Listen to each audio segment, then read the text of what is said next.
आखिरकार दोस्तों हमारे पास भी एसआईआर के फॉर्म से आ चुके हैं, तो चलिए देखते हैं हम इनका क्या कर सकते हैं। अगर हमने नहीं किया तो हमारे साथ कर दिया जाएगा। एक तो भाई ये कागज बांटने वाला बिल्कुल भी कोऑपरेटिव आदमी नहीं था। मतलब हमें बिना बताए ही कि हमारा कागज आया हुआ भागे चला जा रहा था। जबरदस्ती दौड़ के जाके पकड़ा है मैंने इसको। तो उसने मुझे नहीं बताया कि इसके अंदर आखिर भरना क्या क्या है, बस कह दिया है इसको भर देना। और दूसरा, हमें सारे मेंबरों के कागज मिले ही नहीं। अभी दर्जन भर वीडियो देखने के बाद मुझे पता चला कि यही एसआईआर वाला काम आखिरी बार साल 2002 और 3 में हुआ था। वहां पे लिस्ट जाके देखो और अगर उस लिस्ट में तुम्हारा नाम है तो उस डाटा को लिख दो, और अगर तुम्हारा नाम नहीं है तो तुम्हारे अगर किसी रिलेटिव का नाम है, रिलेटिव में कौन कौन है, मम्मी पापा दादा या दादी, उनका नाम है उस लिस्ट में, तो उस डाटा को उठाओ और इस फॉर्म के अंदर लिख दो।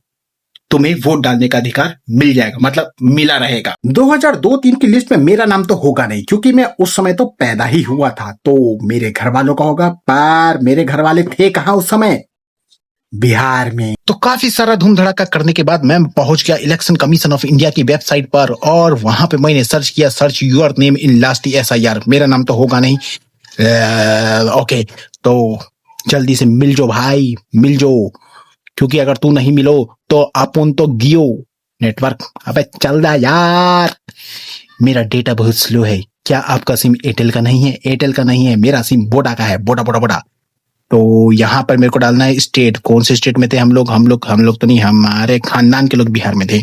और डिस्ट्रिक्ट उस समय कौन सा था? वे डिस्ट्रिक्ट था मेरा डिस्ट्रिक्ट, इधर डिस्ट्रिक्ट, हाँ मिल गया, रोहतास। और कॉन्स्टिट्यूंसी कौन सा था? कॉन्स्टिट्यूंसी सासाराम था भाई।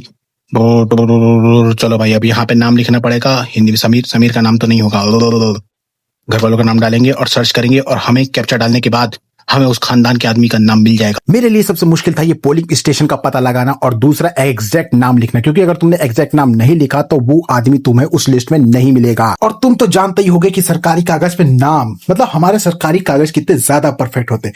मुझे तो लगता है कि मेरी आधी जिंदगी कागज पत्तर सही करवाने में ही निकल जाएगी। खैर, अगर तुम्हारे साथ भी ये सब लोचा होगा नाम वाम का, तो तुम लोग क्या करना, यहाँ वाले सेक्शन से चेक मत करना, तुम जाना सर्च इन लास्ट एसआईआर ईरोल। यहाँ पे लिखना तुम लोग सबसे पहले स्टेट। मेरा स्टेट जाएगा बिहारवा, और फिर यहाँ पर तुम्हें डिस्ट्रिक्ट सिलेक्ट करना होगा, असेंबली कॉन्स्टिट्यूंसी, और पोलिंग स्टेशन नंबर या नेम कुछ भी डाल दो।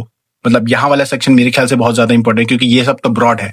जैसे तुम्हें डालोगे तुम्हारे पास उस रीजन की पूरी लिस्ट ही निकल जाएगी, और उस लिस्ट में तुम्हें अपने खानदान के लोगों का नाम मिल जाएगा। तो मेरे ख्याल से ये वाला सेक्शन ज्यादा ईजी रहेगा लिस्ट फाइंड करने के लिए। तो काफी देर बदहमारी करने के बाद मुझे मेरे खानदान के लोगों का डाटा मिल गया, और काफी ज्यादा अजीब अजीब नाम लिखे हुए भाई उसमें। अभी दिखाता हूं तुम लोग। ये देखो भाई, न जाने कौन है जिसके अब्बा का नाम भिखारी लिखा हुआ है। इसी तरीके से एक आदमी के अब्बा का नाम तूफानी लिखा हुआ था। खैर, अपन ने फॉर्म भरना स्टार्ट कर दिया है। और अगर तुम सोच रहे हो कि मेरे पास लिस्ट है तो फिर भी मैं ये निकाल के क्यों बैठा हुआ, मतलब मैं फिर से सर्च क्यों कर रहा हूँ, तो भाई जो लिस्ट है वो हिंदी में है, और मैं फॉर्म पता नहीं क्यों अंग्रेजी में भर रहा हूँ। तो मेरे को यहीं से एक बार क्रॉस चेक करना पड़ेगा ट्रांसलेट करके कि वहां पर उन्होंने अंग्रेजी में क्या लिखा है, क्योंकि भाई स्पेलिंग मिस्टेक मैं इसका रिस्क नहीं ले सकता। हाँ जी, तो ये रहा मेरा फार्म, और ये रहा मेरा भरा हुआ फार्म। कितना ही मस्त लग रहा हूं मैं। तो कुछ इस तरह से मैंने सबके फार्म भर दिए और सबके साइन ले लिए। अब बस इंतजार है उसके आने का, क्योंकि उसने कहा है जब मैं आऊंगा खुद ही फार्म ले लूंगा, आपको आना नहीं पड़ेगा। कितना महान आदमी है हमारा जो भी BLO या वट एवर इट इज। शुक्रिया फॉर वॉचिंग।